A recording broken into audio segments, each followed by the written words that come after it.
Como é que é aquele negócio que tu falou na última aula de que quem é do Brasil e vai para outro lugar é migrar? Quando a pessoa é do Brasil e ela vai morar em outro país, ela emigra. É imigração. E quando a pessoa de outro lugar vem pro Brasil? Aí a gente chama de imigração. Ele é um imigrante aqui no Brasil. Mas e quando do Brasil vai para outro lugar, mas continua sendo no Brasil? Ah, daí a gente chama de migração. É migração interna. Tem vários tipos de migração interna. Eu nasci em Florianópolis, né? Nasceu. E eu vim pra São José, então eu migrei? Não. Você nasceu em Florianópolis, mas você sempre morou em São José. Você sempre morou aqui, então você não migrou. Isso não significa que A você mãe migrou. migrou, né? Eu migrei. Eu vim da Serra Catarinense morar aqui. E morei em vários lugares em Santa Catarina. Então eu migrei. Por causa da questão de emprego, principalmente. Falando nisso, a migração é o tema da aula de hoje. As razões da migração interna no Brasil. Bora assistir? Vamos lá então. Uhul! Bem, meus queridos, então o tema da nossa aula de hoje é Brasil, migrações internas e imigração. Na imagem que vocês têm aqui na frente, a professora tentou retratar essa migração, né? Por que migração interna? Porque ela ocorre dentro do território brasileiro, ou seja, de uma região para outra região. As pessoas mudam de lugares, né, para residir, e a gente vai ver o porquê que isso ocorreu durante o século XX e o início do século XXI. E também vai falar a respeito da imigração, ou seja, por que muitos brasileiros deixaram o nosso país e foram viver em outros países. Quais as razões para isso? Vamos lá? Então, para começar a falar a respeito das migrações internas do Brasil, a gente vai falar do período de 1950 a 1970.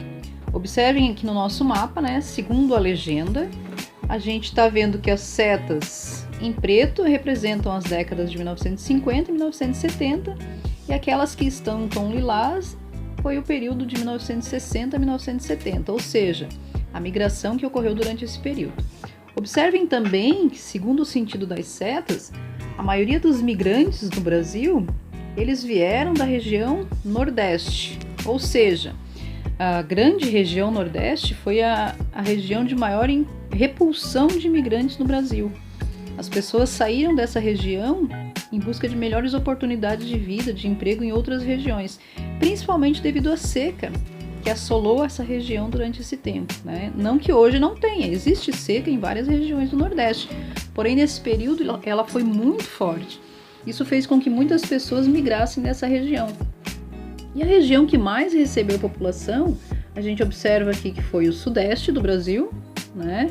Principalmente devido à industrialização que estava ocorrendo, que a gente já falou em outra aula, e também a questão da construção de Brasília, ou seja, a capital do Brasil, atraiu pessoas para a região centro-oeste. E outras razões também, né? Porque a gente vê que as setas aqui, elas apresentam também na região centro-oeste, né? E na região norte do Brasil, porém em menor número.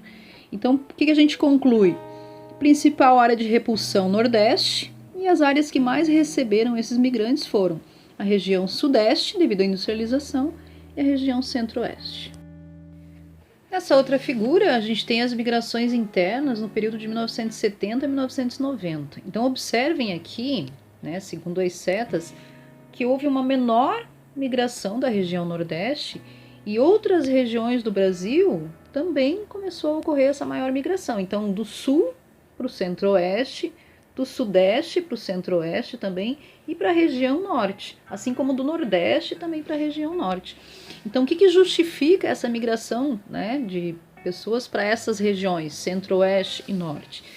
Bom, a principal explicação aqui seria a construção, né, de rodovias por parte do governo federal, o incentivo à doação de lotes de terra para a prática da agricultura. Inclusive, a região centro-oeste do Brasil hoje é uma das regiões com maior produção agrícola do Brasil, né? Agrícola e pecuária também. Então, a agropecuária ali se destaca hoje nacionalmente. A descoberta de ouro e diamante, principalmente em Roraima, e o avanço, né, da agropecuária nessas regiões. Esse processo ficou conhecido como expansão da fronteira agropecuária. Então, ele não só atraiu pessoas durante esse período, como hoje ele ainda atrai muitas pessoas para essas regiões, ok? Então, outra forma de estudar essas migrações internas é considerar o saldo migratório. O que seria esse saldo migratório?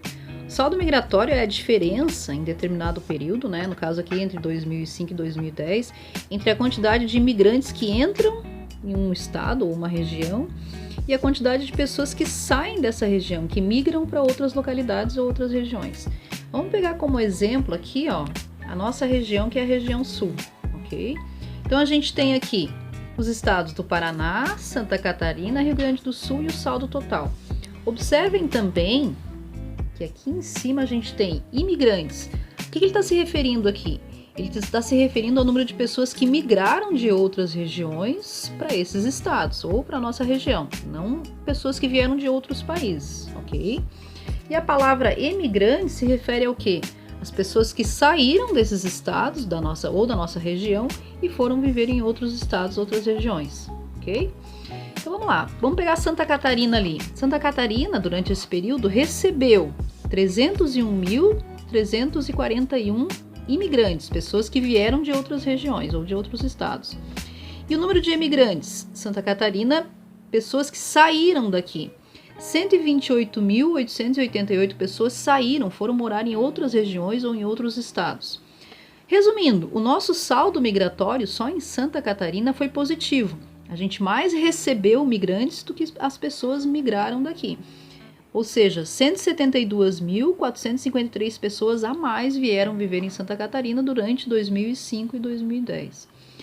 No total geral da região, a região sul toda, se a gente considerar os estados do Paraná, quanto receberam, quantas pessoas saíram, que foram saldos negativos, se vocês observarem ali, no total geral, a nossa região, a região sul, ela recebeu 76.294 migrantes a mais, no geral, certo? Agora, se a gente for observar aqui, Paraná e Rio Grande do Sul, saldos negativos, Santa Catarina positivo. O que isso revela? Isso revela que alguns estados atraem mais população. Isso significa que nesses estados as condições socioeconômicas de saúde e educação elas são melhores, né? Então é essa a conclusão que a gente consegue chegar. Por isso que Santa Catarina teve um saldo positivo. Só complementando, logicamente que o nosso estado tem graves problemas sociais também, né? Porém, devido ao grande número de pessoas que vieram morar aqui, essa condição ainda ela é melhor se comparada a outros estados da federação, ok? Bom, aqui a gente tem a figura 11, Brasil, população urbana e rural. Agora, a época que está sendo representada aqui, 1950 a 2015. O que seria população urbana e o que seria população rural? População urbana é aquela população que reside nas cidades, na área urbana, certo? E a população rural é aquela que vive no campo, afastado dos centros urbanos, a população rural. Então aqui a gente tem, mostrando a população rural em verde, a população urbana em laranja. A gente consegue observar um movimento migratório aqui, que é chamado de êxodo rural, certo? Como que consegue observar isso? Observe aqui que a população rural, lá em 1950, ela era bem superior à população urbana. Por quê? Em 1960, em 1950, a população rural ela chegava a praticamente 60%, depois 50% da população. Enquanto a população urbana, durante esse período, ela era bem menor, né? Lá em 1950, 36% das pessoas viviam na área urbana, nas cidades. Em 1960, 45% das pessoas viviam na área urbana. Então, o que acontece? Aqui existe um maior número de pessoas que viviam na área rural durante esse período. Só que se a gente for comparar os outros períodos, olha o que vai acontecer aqui, ó. A população urbana, ela vai aumentando em relação à população rural, que vai declinando. Mais pessoas vão viver nas cidades. A gente diz aqui que houve uma urbanização no Brasil. O que seria essa urbanização? Maior número de pessoas vivendo nas cidades. Isso é a taxa de urbanização do Brasil, ok? Muitas pessoas vivendo nas cidades. Qual movimento migratório explica isso? O movimento migratório, quando a pessoa sai da área rural e vai para a área urbana, é chamado de êxodo rural, ou seja, migração campo-cidade. Então, o êxodo rural que a gente está observando aqui foi muito grande. A maioria das pessoas que viviam no campo foram viver nas cidades. Hoje, para vocês terem uma ideia, a taxa de urbanização no Brasil ela chega já a 84%, 85%, muito maior do que está representando inclusive ali, tá? Então isso significa o quê? Que de cada 100 pessoas, 85, mais do que isso, né? Porque esse gráfico é de 2015, mais de 85 pessoas vivem nas cidades e apenas 15 ou menos que isso vivem no campo, ok? A população urbana também realiza algumas migrações que são chamadas migrações temporárias. O que seriam essas migrações temporárias? Quando as pessoas que vivem nas cidades, né, elas se deslocam para outras localidades onde há trabalho durante determinado tempo. Por exemplo, uma construção de uma usina hidrelétrica, uma construção de uma obra grande que o governo vai precisar de várias pessoas. Então existe esse deslocamento que é chamado de migração temporária. Vou viver tudo naquele período durante aquele tempo. Por exemplo, quando tem aqui na nossa região o turismo, né? No final do ano, no verão, várias vagas de trabalho que abrem em hotéis, enfim. Então isso atrai pessoas de outras regiões do estado para virem morar aqui, durante o período que tem essa grande oferta de empregos. Então isso é chamado de migração temporária. E tem uma outra migração também, que as pessoas da população urbana fazem todo dia, que é a chamada migração pendular. O que seria essa migração pendular? Na verdade, a migração pendular é um deslocamento populacional diário de ida e volta, né? Ela é semelhante ao movimento de um relógio, do pêndulo de um relógio, por isso migração pendular. Por exemplo, eu moro em São José, mas eu trabalho em Florianópolis, então todo dia eu vou migrar de uma cidade a outra, vou e volto. Esse movimento diário de ida e volta é chamado de migração pendular. Esse é o caso de milhares de habitantes de cidades vizinhas, como a nossa, né, que se deslocam diariamente para grandes centros urbanos, onde estão principalmente os locais que trabalham, ou que estudam também, né? Então, encerrando a nossa aula de hoje, a gente vai falar um pouquinho a respeito da emigração, ou seja, dos brasileiros que foram viver no exterior, certo? Para vocês contextualizarem um pouco, porque o conceito a gente já falou na aula passada. Bom, aqui vocês têm um mapa do planisfério, né, que mostram, dependendo da cor, o número de imigrantes brasileiros que foram viver em outros países, né? Então a gente tem, por exemplo, em destaque, nós temos o Paraguai, que é um país vizinho ao Brasil, né? Vocês estão destacando ali. Nós temos os Estados Unidos e nós temos o Japão. Aqui, na verdade, é o Alasca, é um estado que pertence aos Estados Unidos. Então, é os Estados Unidos ali ainda. Bom, o que a gente tem aqui com relação aos brasileiros que foram viver nesses países? E também dá para ver destaque, né? Apesar de uma cor mais fraca aqui, ó. A Europa, a Austrália, né? Alguns países da América do Sul e a América do Norte, lá no Canadá. Então, em 1970, vamos começar pela questão do Paraguai. Em 1970, o governo paraguaio ofereceu terras, né? Ele permitiu que os brasileiros comprassem terras na fronteira com o Brasil. Então, muitos brasileiros que estavam desempregados ou sofrendo com a recessão econômica que existia naquela época migraram para o Paraguai. Foram cerca de 350 mil pessoas, né, imigrantes brasileiros, e eles foram chamados inclusive de brasiguaios, certo? Só que essa crise econômica no Brasil ela foi se estendendo. Em 1980, por exemplo, a crise na economia brasileira era muito grande, né? A taxa de desemprego, a inflação que existia era galopante. Isso fez com que muitas pessoas do Brasil saíssem daqui e fossem viver em outros países. Então, principalmente os Estados Unidos foi o país que mais recebeu imigrantes brasileiros nesse período, né? Não só os Estados Unidos, como o Japão também.